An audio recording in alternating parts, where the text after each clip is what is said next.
How do I explain to someone that both of these figures are worth the same price? Hey guys, it's your boy Rod from DBZSHFIGS.com, and today's topic is something that has been brought up a lot quite recently on Reddit, on Facebook, on any place where people talk about Dragon Ball S.H.Figuarts, and it's just the fact that the prices of these figures are getting ridiculous. You know, these have always been expensive figures. The introductory figures go for $34.99, which in and of itself is already a pretty high price compared to other kind of figures that you would find at a store, right? But of course, we were always gifted with like incredible articulation, amazing accessories, different hands, different faces, all of these different things where we were actually accepting it because it was honestly a pretty good trade-off, right? So basically, it's a simple proposition, right? So we have the Dragon Ball fans on the left here and Tamashii Nations on the right here. So Tamashii Nations, they pay for the license of the figures to make figures of this anime, this series, this manga, whatever you like. They pay the price for the license in order to make the figures for us, the fans. So we do appreciate that, of course, right? Also, they should be providing high quality figures given the prices that they are putting them at, given that they're considered quote unquote premium figures, and they should be listening to the fans, right? And then on the other hand, us, the fans, like I said, we are willing to pay a premium for the high quality figures of this series that we all know and love. We provide also some free word of mouth marketing. I don't know about you guys, but my introduction to the Dragon Ball S.H.Figuarts line didn't come from like a commercial or an ad or anything like that. It came from watching YouTube videos or going on the internet, seeing pictures of these amazing figures, and that's how I was introduced. I've actually never seen a Tamashii Nations Dragon Ball S.H.Figuarts ad until Lightning Week, when they were running ads on YouTube and whatever. So that was the first time I actually ever saw an ad from them. And also, we tell Tamashii Nations exactly what we want. You know, it doesn't get much easier than that. We're like, we have this money, we're willing to give it to you. Just give us, you know, future Gohan or whatever. We're willing to pay money for that. It doesn't get any easier than that. But in reality, the scale is tipping more on Tamashii Nation's side right now. You know, they still pay for the license, of course, right? They provide not entirely high quality figures. Sometimes they're like decent, especially with the recent Daima figures. I know they have caught a lot of flack with the community given, you know, how small they are. They don't really have like amazing articulation. They definitely don't have amazing accessories. The price to plastic ratio is pretty low. They tend to not listen to the fans. For example, just with the latest Daima stuff, I know it's kind of a hard thing to gauge because obviously they have plans for these figures ahead of time, but still, it's not like they're releasing the figures right now. They're making us pre-order for a later time, right? So they obviously have time to listen to the community online, on Reddit, wherever, saying it's a lot of Daima. We tend to gravitate more towards like Dragon Ball Z, original Dragon Ball, maybe even like Dragon Ball GT. We like those figures. That's what we want. Most of the collectors, they want to complete those series. So why not sprinkle a little bit more of the Dragon Ball Z during this whole year, right?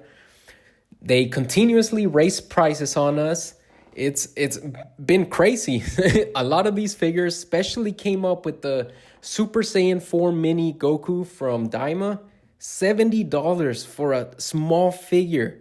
$70 used to be reserved for, you know, special figures or like Friezas that came with a huge amount of accessories or something like that. Now it's just a regular mini figure with a few hands, a few faces, and you got to throw in some DLC in there, right? So they also charge $10 shipping. It's something that really bothers me, to be honest, and it was highlighted especially during Tamashii Nation's Lightning Week. The fact that, first of all, Why in 2025 are you a big company like Bandai, like Tamashii Nations, charging $10 shipping when every other online retailer charges $4, $5, $6? I just don't understand it still. And then during Lightning Week, their whole shtick was, oh, we're giving you free shipping. So it's very obvious to me that they're able to offer lower shipping, if not free shipping, and their margins will be just okay. And then also with Lightning Week, it was very apparent that they're not above doing deceptive marketing with the entire thing of putting all these amazing figures and then having them sell out in a second, as well as advertising figures that were never even on sale. It was wild to see the depths that they were willing to go to sell these Daima figures. And then last thing is the DLC, something that most of the community, I think 90% or more, say stop with the DLC. You know, it's not fun. A lot of people don't want to buy every single figure that come out, but they feel like they need to because there might be something cool that comes with it that can be used for a figure they actually do have or do want. Example, well, the whole superhero lineup, right? If you didn't buy the Gammas, well, you don't have a Super Saiyan Gohan. It's not okay in my book, right? Why not just include that with the Gohan standard, raise the price, and include all those different accessories? It's doable. So why not just do that? And then on the other hand, for us, the ones that have the worst part of the deal, we pay a premium for progressively worse figures. So like I mentioned, the price to plastic is getting worse with all these figures. We're having to pay more and get less, and we have to accept it, right? And then we still provide the word of mouth marketing for free. Like, even through all this bad stuff, I still see so many fans like just talking highly of these figures. So they're still getting that from us, and we still tell them exactly what we want. So we're basically holding our end of the bargain, if not doing a little more by paying these premium prices for not the best figures. So these prices are just getting too dang high. And here's just some examples that came to mind when I was making this. So the Mini Goku Super Saiyan 4 Diamond, I feel like that one's the one that broke the camel's back. $70 for, I mean, a good looking figure, but it's a mini figure at the end of the day. And it's not like he comes with so many great accessories, right? And then the Broly 40th anniversary, I feel like that one was a big talking point as well, because this figure, there's nothing new about it besides the stand that he's on. And yet they already have the mold for it. They've already done production on it. I mean, I understand maybe raising the price like $10 or whatever, because, you know, like if they want to say inflation or something, but they're doing no extra work on this that they haven't done before. And by that, I mean like no new mold, no new engineering, nothing like that. It's literally a figure they've already gone through manufacturing with, and they decided to raise the price by like $30. And then we have the legendary Super Saiyan Goku, the best selection, the one that we all thought was going to be a $35 introductory figure. We all knew ahead of time they were going to be removing some of the accessories, you know, to bring that price down, because obviously they don't want to lose money at the end of the day, right? But still, it was a shame to see just how little they decided to include with the figure. The figure's still amazing. I will tell you that. It's still an amazing figure. However, the fact that it only brings, like 2 different faces and like 2 pairs of hands, that's wild to me, and still decided to charge $10 above their introductory offer. And then King Goma, probably the least bought figure of all time. Look at him. He has like no articulation. He has decent accessories, and the reason I say decent is because they obviously decided to include some DLC with him for Goku Mini Daima, which are some of the Power Pole accessories, right? But him himself, I mean, besides his cane, I don't know what to tell you. I mean, I will say the facial expressions look great, but the figure itself, I mean, you're basically paying $75 for a figure that you could only move its arms and legs, and that's it. And then the Super Saiyan 2 Goku Lightning Week, another outrageous example of a figure that was released like 2 or 3 years before, and they decided for whatever reason, oh, it's okay to charge $30 more, even though it's the exact same figure we released for $70. What? Because they're making a new box for it? That's worth charging us $30 more? I don't get it. And then what about the future Daima figures? They just revealed a ton of prototypes, and I'm actually scared about the prices that they might put on them. Just think about how expensive the Third Eye Goma is going to be. Just think about how expensive the Tamagami is going to be. Just think about how expensive they can make the Majin Do and the Majin Ku, because those are pretty popular characters. So I know they're not above charging an extra premium for those. So overall, it's an expensive hobby. And here I have some numbers to highlight it. In 2024, we had 24 figures that totaled, if you bought them at retail, for $1,624. If you're a collectionist, that's how much you paid if you got every single figure on retail, which averaged about $67.66 per figure. That's wild. And then 2023, there was 23 figures, and that was a total of $1,529, or about $66.48 per figure. 2022, 21 total figures, $1,563. So that one was even worse because that averaged $74.43 per figure. I will say, though, that included 2 dragons, which were Purunga as well as Shenron. So that does bring the price up because those are like more expensive, especially the Purunga. Am I saying Purunga should be worth $300? Not at all, but at least that one, I guess it has a gimmick to it. And then 2021, 22 figures released, $1,330. So that one actually, I mean, and by comparison, I'm not saying it's an amazing value year, but compared to all the other years, I feel like 2021 was the best year because it averaged out at $60.45. And it included a wide variety of different figures like the androids, Nappa, the Ginyu Force, etc. Anyways, 2020, 19 figures, $1,230 or $64.74 for figures. So if you're into the hobby, or if you're brand new to the hobby, just remember these numbers. You're averaging at over $60 per figure. So just consider that. So if you bought every release from 2020 to 2024, you spent $7,276 on S.H.Figuarts. And by the way, this is before tax. I don't know what state you live in or what country you live in, but here in California, where I live, that's 10% more added on automatically. And here's where the shipping comes into play, right? $10 shipping on every single figure, unless you were lucky enough to bundle them up. But most of the times, if they're pre-orders, you can't do that. So that's $10 on top of every single figure. So just add up all those numbers and you're getting closer to like $9,000. And then for 2025, we currently have announced 16 figures, which already cost at $1,040, which averages out to about $65 per figure. And then I don't want to get too much into it, but I don't know what the tariffs are going to do to this, if they're going to bring up the price per figure. So just, hold on to your seats, because we might even see these price per figures go up above $70, $75. Who knows? All while giving us less accessories, more DLC, smaller figures, less variety, more Daima. What can I tell you?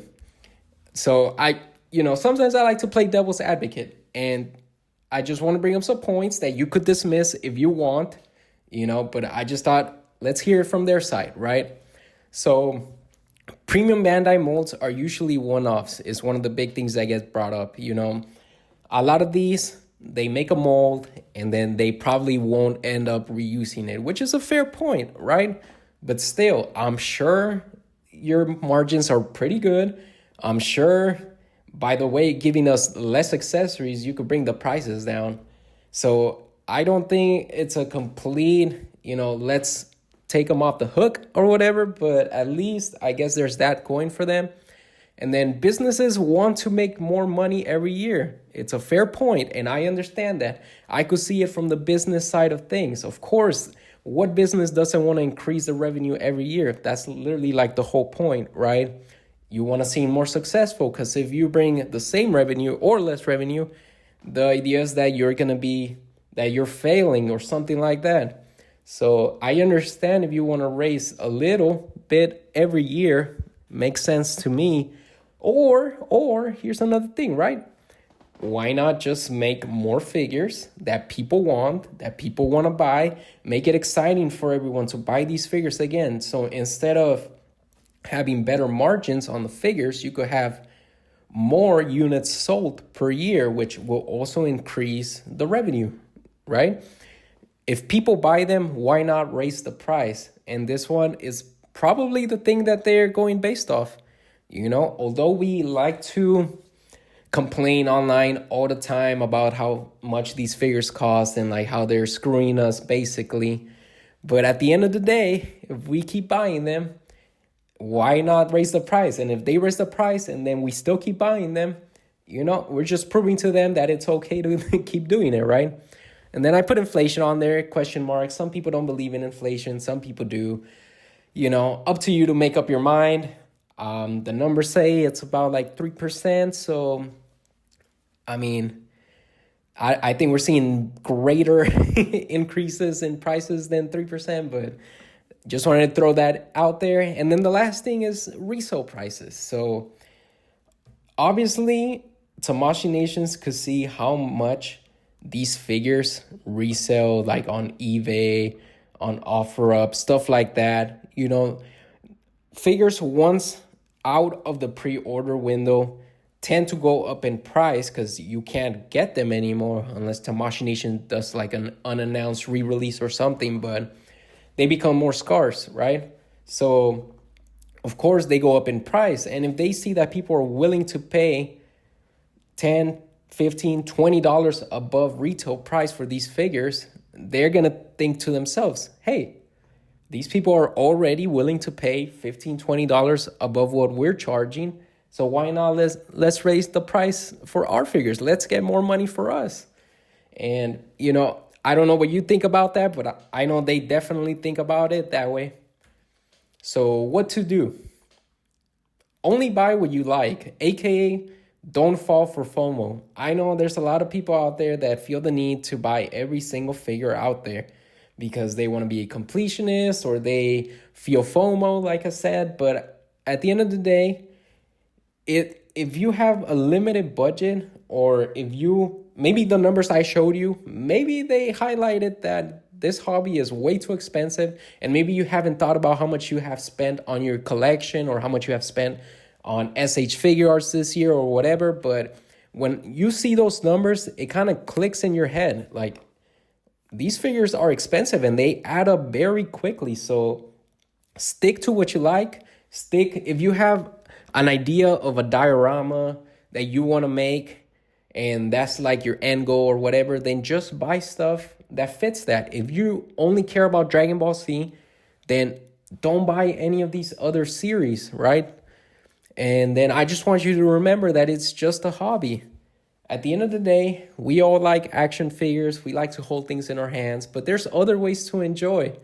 You know, we could just watch TV, you know, post the figures we already have. There's video games to play that are way cheaper than buying every single S.H.Figuarts that ever gets released, right? You could buy Sparking Zero right now and you'll have like 100 characters to play with. So it's just an alternative.